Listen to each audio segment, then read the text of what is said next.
Hello, BookTube. I have a long-standing rule on this channel, as you know. Rule number one, in fact, on this channel is don't send me a book. Don't do it. I know it seems natural, because all I do is talk about books, and all I do is read books. But I've read a lot of books, and I get a lot of books. It's almost 100% guaranteed that if you send me a book, it'll be a waste of your time and my time, because it'll be something I either don't want or already have. So don't do it, no matter how. I really appreciate the generosity. But if you really, really want to be responsible for giving me a book, call the Brattle Bookshop here in Boston. Don't call the Brattle Theater. Call the Brattle Bookshop here in Boston and swear out some store credit for me. Considering how cheap the sale lot is, the amount you swear out does not have to be large, although a lot of you swear out large amounts anyway. You're so crazy. Depending on who you get on the phone, you probably won't even have to identify me. Just say, I want to give Steve some credit. You probably won't have to say, probably the person who answers the phone won't say, Steve, who's that? If that's what you want to do, that's by far the best way to do it. And I thought this rule was well known everywhere, but apparently not. I got a phone call. I got a phone call. A very, very phlegmy voice on the phone saying, look, I got somebody right in your neighborhood. He's going to drop off a bag of books. You can talk about them on your little broadcast. And I paused. Question number one, I admit, in the paranoid 21st century was, how do you know where I live? But then again, that's fairly obvious. And then I wanted to say, okay, well, Gramps, it's not a broadcast. This isn't Jack Parr, like that. And then I most wanted to say, thanks, bud, and I sort of did. I left the other two quibbles aside, and I said, well, I really appreciate that, but I've got kind of this rule on my channel. And I was interrupted by a loud laugh, which in this particular individual, since he's about 150,000 years old, sounds exactly like he's choking to death.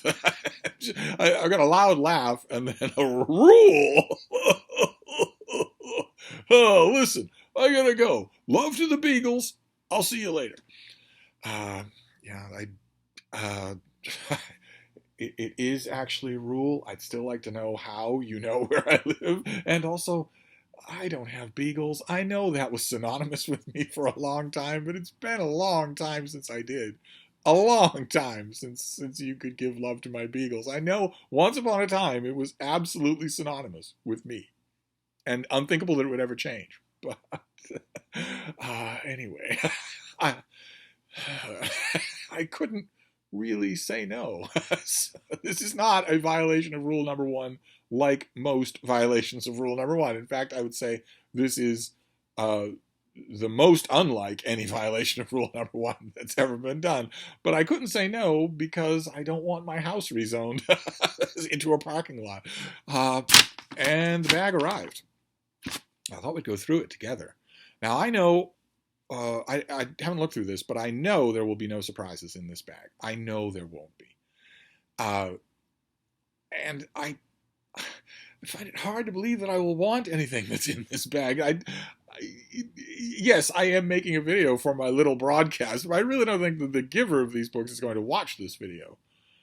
If he does, well,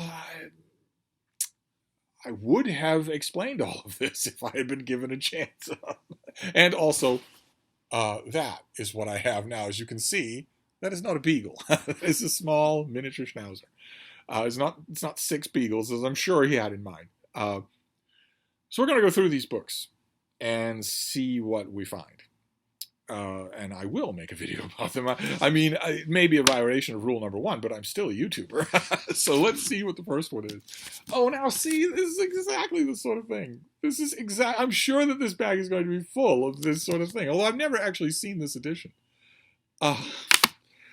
Okay, well, we're all in this together, right? You didn't have any choice but to sign up for this channel. This is Wilbur Smith. Of course, this is Wilbur Smith. There's not a Tom Clancy in here. I'll eat my hat. Tom Clancy or who else? Uh, well, Marcy might have had a hand in it, so there might be Judith Krantz in here, or Jackie Collins, or William Martin, maybe a William Martin novel, something like that. But this is Wilbur Smith. This is The Power of the Sword. Quite an attractive hardcover in a couple of ways, now that I think about it. And there's our author when he was alive and a young man. I swear, look at that. Ought to have that mole looked at.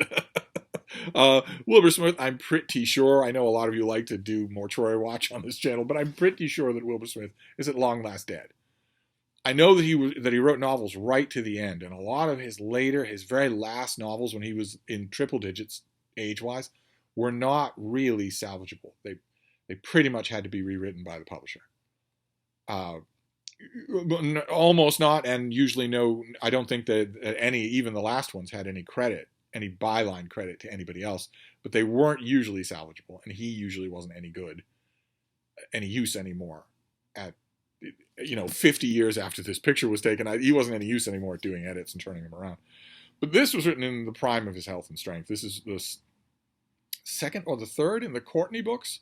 He followed a family of people in apartheid Africa, white people, a family called the Courtneys, that specifically the femme fatale matriarch of the family, who has two sons by two different fathers who don't know each other. I'm assuming that's two of them. Naturally, I remember the evil one's name is Lothar. I don't remember the good one's name. But in the first book, it sort of lays out the table work and tells you all about the family and gives you the setting, the opulent, really, really well done, opulent African setting. Wilbur Smith, when he is on his game, and let's be fair to him, age comes for us all. Just look at Mark Richardson.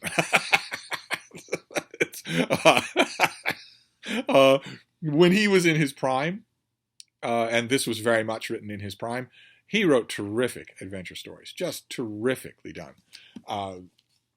Actually, when did this come out? This will tell me. 1986. Okay, so this is not the opening of the Courtney saga. This takes them into World War I and then especially World War II. Very memorably World War II. I think I got a mass market paperback of this, which also had a fairly interesting cover. Not quite as interesting as this one, but I think I got a mass market paperback of this, maybe up in Vermont, which would be ironic in this particular case. I think I did. And have long since gotten rid of it. Now I have a big, gigantic, heavy hardcover. Yay. But, in deference to this particular defiance of rule number 1, I'm going to probably reread a lot of what's in this bag, no matter what. If it's Clancy, probably not. But anyway, let's just move on. We've got a lot of books to go through here. Let's go to you've got to be kidding me. All right, I called it.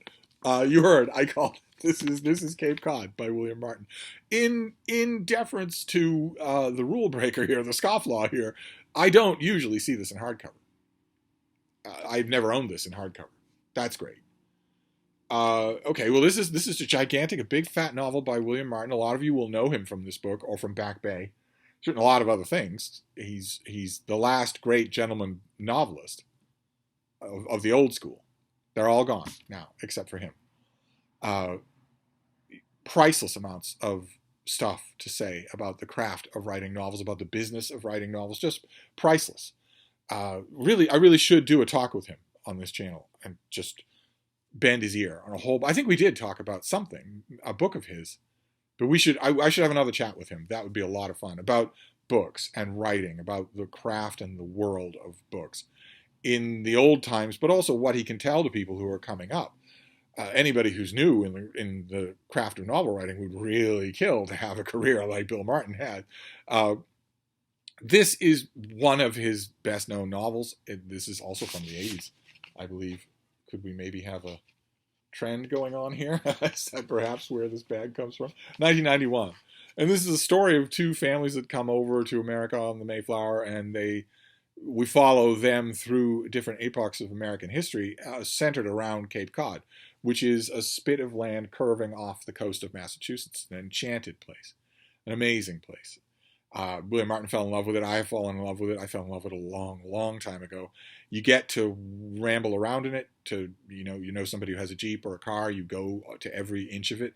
You walk all around in it. You get to know the flavor of its beaches and the seasons, and the wildlife, and the history. William Martin is really good at conveying history. If he weren't a crackerjack novelist, he would have made a great history professor at some college. This is all right. Okay, fine. I have not read Power of the Sword. I did not read that enticing mass market that I got years ago. I got it, but I didn't read it. I gave it away to somebody. Now I have it. I will reread that. I'll definitely reread Cape Cod. Absolutely. I'm dreading here. I'm sticking my hand in blind, like in Flash Gordon. Oh, okay. Well, okay. All right. No. Actually, the more I think about it, this is also predictable. This is Edmund Morris. This is Theodore Rex. This is a beautiful hardcover, big heavy thing with the deckled edges. This is the second volume in his biography of Theodore Roosevelt. There's Theodore Roosevelt in the famous John Singer Sargent portrait that was his favorite portrait because it made him look calm and wise, and he was neither. This is a Morris shot to fame and won major literary awards for his book, The Rise of Theodore Roosevelt, which is all about Roosevelt before the presidency.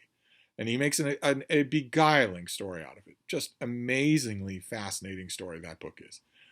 And then he decided, he got derailed for a while, including with a biography of Ronald Reagan, and then he decided to write a book about Roosevelt in power, which is what this is. And it's great. Absolutely great. And then he wrote a third volume about Roosevelt out of power. But this is, much as I love The Rise of Theodore Roosevelt, and I love it. I think it's a fantastic book. This is probably my favorite in the trilogy. And there's a serendipity to a gift. I guess this is a gift. I couldn't say no, but I guess this was a gift. There's a serendipity to it, and there's no harm. I would probably reread this, absolutely. So we're doing okay. What am I feeling here? I'm feeling some things have spilled over. Some mass market paperback. Okay. All right.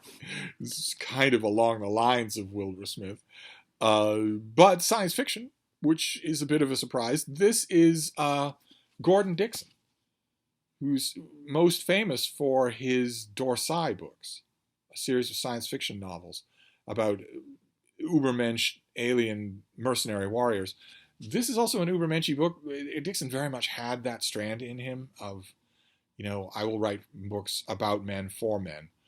This is Wolf and Iron in this classic old mass market paperback. This mass market paperback is from the 1990s, isn't it? 1990. I remember selling this in the bookstore. You've got a commando with reflective sunglasses and a gun there, and you've got a great big wolf on the cover. The cover's a little bit deceptive because this is a post-apocalyptic story. The apocalypse, interestingly in this book, is economic rather than anything else. It's not atmospheric or catastrophic. It's economic. The economy collapses completely, 100% completely, and it drives the country into barbarism. And there are roving gangs of killers and whatnot. Most people are dead. And a sort of nebbishy professor type has to learn to rough it as he makes a trek across a few states to try and find his brother's Montana ranch. And he allies himself with a wolf along the way. And they help each other through various scrapes. So he is very much not a sunglasses commando wearing person, but nevertheless, this is too long. I haven't read this since 1990, so I guess there's a bit of a magic in this command performance violation of rule number 1. There's a bit of a magic because I can see myself rereading this. I may put a lot of these things on the reread pile, on the reread carousel. It's way too long. It's twice as long as it should be. It's overwritten, as a lot of Gordon Dixon was. He just reached a point. You'd think he wouldn't ever reach that point. A Pure Creature, the science fiction pulps, where, everything has to be lean and to the point. But now he started getting these book contracts and just writing to length. And It really hurt the Dorsai books. It killed the Dorsai series. But I seem to remember it being true here, but we shall see. We shall see. What's another paperback? Well, okay. This is a real surprise. What on earth? I was just about to say I'm going to have to ask about this, but I'm going to make a point of not asking about this. This is The Boys on the Rock by John Fox. This is a gay novel from the 1990s. I think the 1990s might be a theme here. What is this doing in this bag? 1984. This is from 1984. John Fox wrote this. It's about a gay swimmer, a young boy who's a gay swimmer, and it's uneven, and it I think has flashes of genius in it. And we lost the author to AIDS, so I don't think there's anything else by John Fox, but certainly not the long lifetime of stuff. That it was just a casino wheel that you spun. It's honestly what it felt like. A casino wheel that you were spinning. And you could be, Andrew Holleran or Edmund White and live. You could be Samuel Delany and live. Or you could be, we've encountered half a dozen writers on this channel alone. Over the last 6 years, we've encountered half a dozen writers alone who didn't live. They wrote until they couldn't anymore, until this plague killed them. I found a copy of this with a different cover. This was the original Plume edition that I had back in the 1980s. I bought this at Glad Day Bookshop. I think it was Glad Day Bookshop in Boston. I got a later paperback of this. I'm pretty sure I've talked about this on this channel already, but actually, for nostalgia's sake, I prefer the original Plume paperback. So here it is. Doesn't seem like it fits with the rest of what we have here, but let's see. Oh, wow. Oh, now this is a real coincidence. Good Lord. Ooh, coincidences creep me out. This has seen better days. Okay, well, this is an ex-school copy. I don't know that I will keep this. No offense to the original giver, but this is a real coincidence. This is the old Norton Critical Edition of Frankenstein by Mary Shelley, with that great cover. This is a J. Paul Hunter edition of the Norton Critical Edition of Mary Shelley's Frankenstein, which has the text and then critical apparatus in the back. But look at the shape this is in. It's all waterlogged and warped. That's not going to do. Okay, well, but the reason this is a coincidence is because I was emailing somebody at W.W. Norton just the other day, and we were talking about great Norton Critical Editions, and this one came up. Because it's absolutely true. I mean, the Norton Critical Editions are great just in general. They really are amazing. You get the text, and the text is footnoted. You don't need many footnotes for Frankenstein. I think this is the 1818 Frankenstein. But yeah, see, the text is footnoted. The text is also lovingly introduced. Excuse me.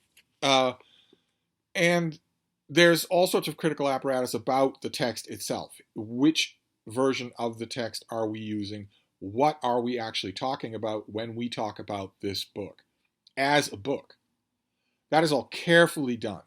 So it's not, it's not a bantam reprint of Frankenstein where it's just a text slapped on there, whatever the editors could get a hold of, and then maybe get Leslie Fielder to do a 3-page introduction that bloviates about man's inhumanity to man, or that sort of thing, where the book isn't really helping you at all. Instead, the Norton Critical Editions are as helpful to you. They are the next best thing to having me right there in the room with you. Only here there's no odor. Oh, but there's no bean either. Oh. Because here you not only get the editors carefully presenting you with the text and telling you about what you're going to read, but then you get the back of the book is the historical context of the book. Not a history of the book, but a history of what people have thought about the book over time. So the Norton Critical Edition of Frankenstein, this particular edition, the first things you're going to get in the background, in the back stuff, the stuff at the back of the book, are going to be any contemporary reviews. Actual people in my profession who reviewed Frankenstein when it first appeared. What did the people originally make of this book? What were the original critical interpretations of this book? What are the differences between the 1818 and the 1836 text? Mary Shelley famously wrote 2 versions of this book. What are the differences between them? What should you know about those differences? What have critics said about either of those books or about Shelley just in general? You get all of that in one copy, in one book. I just think it's fantastic. And as is true with anthologies just in general, the editorial products like this just in general, some will hit the mark better than others. For instance, Moby Dick has had, 4 or 5 Norton Critical editions. And a couple of them have been noticeably better than others. Not only for the notes and the introduction to the text, but also for the selection and balance of the stuff in the back. And this is a classic, Norton Critical of Frankenstein, but I don't think it's in good enough shape to stay on my shelf. I'm not 100% sure, but I do have some standards. I know you think I have none, but I do. Oh, all right. Well, I'm not going to lay this at the feet of the gift giver here. I'm going to lay this at Marcy's feet. This it'd be a great way to rib the giver of these books, to say that this came from the giver, but I don't want to be audited. I don't want my street closed down for 2 years, so I'm not going to make those kinds of jokes. This is by Julianne MacLean, who I tend to like. She's not a banner romance author of mine, but I tend to like her. And this is When a Stranger Loves Me, which I don't think I've ever read. This is from 2009. Lovely thing. Doesn't have a step back cover. Just but it has a back cover. Oh. It has a back cover illustration, and not only does it have a back cover illustration, but it has Paul Marin on the cover. You can put all kinds of long hair on him that you want, but nothing disguises those cheekbones. This is a Paul Marin cover. It's a back cover, but still. His name, his title, his home, he remembered nothing. But after one magical night, he knows he'll never forget her. So an amnesiac lord. Okay, great. All right, so a romance novel that obviously did not come from my friend. Let's see what this next one is. What's this? You've got to be kidding me. I've never seen this edition. Oh my God. All right. I was wrong. This bag does have surprises in it, but this is actually something I want. Giuffredi? What is Giuffredi? I do not know this edition. This is Evan Charteris's biography of John Singer Sargent. Just like this. What on earth? I've never seen this before. I've seen the book, and I have, in the back of my mind, been kind of hoping that it would show up at the Brattle. I'm sure that it will. The original hardcover with the onion skin coverings over various Sargent portraits and whatnot. But this is a paperback reprint of Charteris's biography of his friend. The author and John Singer Sargent were friends, and this came out a couple of years after Sargent died. It's from 1927. Look at that. How fascinating. Did not know this book had ever had a paperback reprint, and here it is. Well, okay. So this has the advantage, the Charteris has the advantage of all other Sargent biography. These earlier life and letter biographies have an advantage in that they leave if you're utterly fascinated by the subject, as I am by John Singer Sargent, heel though he was, you want these earliest biographies because they will have tons of minutia in them that the later ones don't do. They just don't include them. They don't include the minutia. They just assume that they need a broader brush, that they need so to speak, that they need a more global view, and so they don't bother. So these earlier biographies become utterly indispensable if you're fascinated by a subject. And this is the earliest one. This is going to be full of stuff look at this. All the artwork from the original is in here. All the Sargent sketches and letters and holographs. Fantastic. Okay, did not see this coming. That is great. That is absolutely fantastic. I'm now all on fire for the rest. It feels like there are 2 more books in here. Oh, you're kidding me. Oh, but that doesn't count. This doesn't count. Oh my God. Oh my God. Oh. Okay. Again, I am not going to shove this in the face of my benefactor because I don't want to pay the price for his phlegmatic 2,000-year-old wrath. This is not a coincidence. I love this book, and the reason I'm getting it is because I gave it to the recipient. It cycled along for decades, probably unread, moving from one room to another, and now has made its way back to me like the longest distance boomerang in the world. So I'm now going to check to confirm that, because as I've mentioned on this channel before, I don't want to alarm any of you, I mark every book that comes through my hands. Specifically because over the decades I have noticed this weird circular pattern, and I want to know if I'm handling the same copy of a book that I handled 35 years ago. I want to know that. I'm not going to crow about it, but I want to know. And that definitely applies even to books I give as gifts. You will never notice the mark. It's not obtrusive at all, but I am willing to bet that my mark is in this book. And it is. It is. So this, all right. All right, well, he's not going to be watching this video, but this is the copy that I gave. All right, so best of intentions, but you never read it. Now, the only thing he needs to avoid, if I bring it up, as I puckishly might, is to say, oh yeah, I read it, loved it, got it on the shelf over there. You don't. I have it in my hands. This is Richard Kluger's book, The Sheriff of Nottingham, only in hardcover. This is a hardcover of The Sheriff of Nottingham. I have shown you the trade paperback of this many, many times. I love this novel. Absolutely. It's a historical novel set in the reign of King John about the Sheriff of Nottingham. Robin Hood makes an appearance in this book. You'll barely recognize him.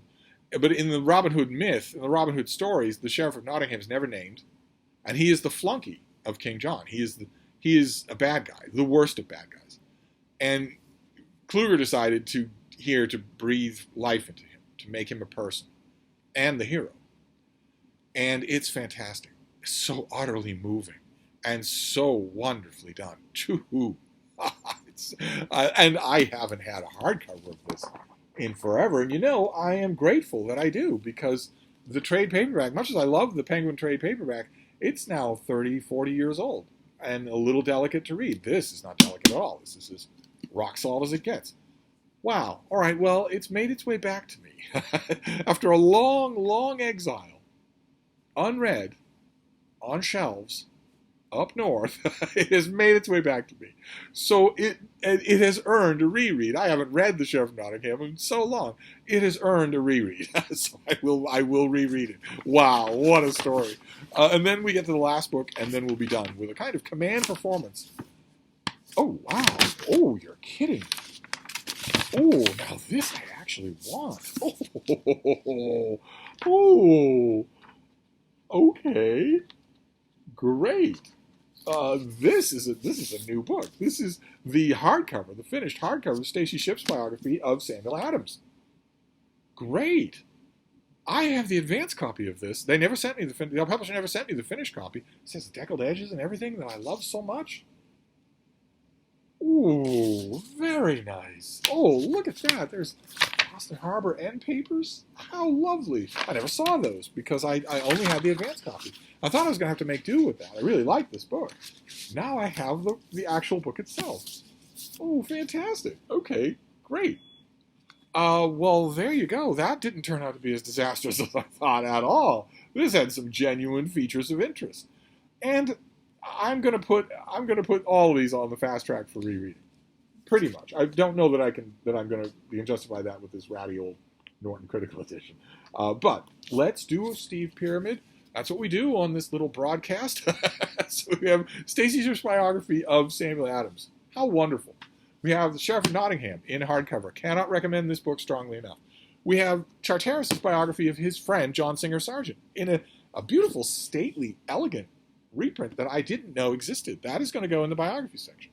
We have Edmund Morris's book, Theodore Rex, which really is a winner of a popular biography. Just about the best one-volume Roosevelt biography of his time in office that you could ask for. We have a big, fat hardcover of William Martin's Cape Cod. Fantastic. Just fantastic. We have Wilbur Smith's The Power of the Sword, which is part 2 of the Courtenay saga, but you don't need to read part 1. We have, let's see here, the Norton Critical Frankenstein. We have The Boys on the Rock. in the old Plume trade paperback.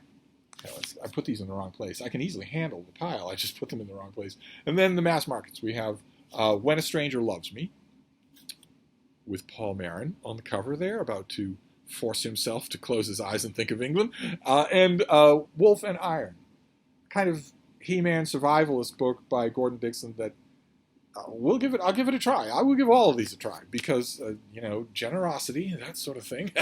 But also, it's possible that Wolf and Iron will resonate with me a little better. Gordon Dixon would, if he were alive today and in the prime of his health, he would write the mother of all prepper novels. That was his mind frame already. He was been perfect for that. And this is kind of a proto version of that. He hated weak men. He hated what he viewed as the evils of capitalism. He hated, people that can't throw a machete from 30 feet or whatever. He couldn't do any of those things himself, but he still affected this kind of swagger masculinity that it's possible that the book speaks now in a way that it didn't when I first read it. A lot of these I haven't read in a while. So that's a huge, heavy book haul that completely flings down and dances upon rule number 1. But I want to stress here, that since you can't rezone my house, rule number 1 still applies to you. You should not send me a book, much less a pile of them. Don't send me 10 books. Blind.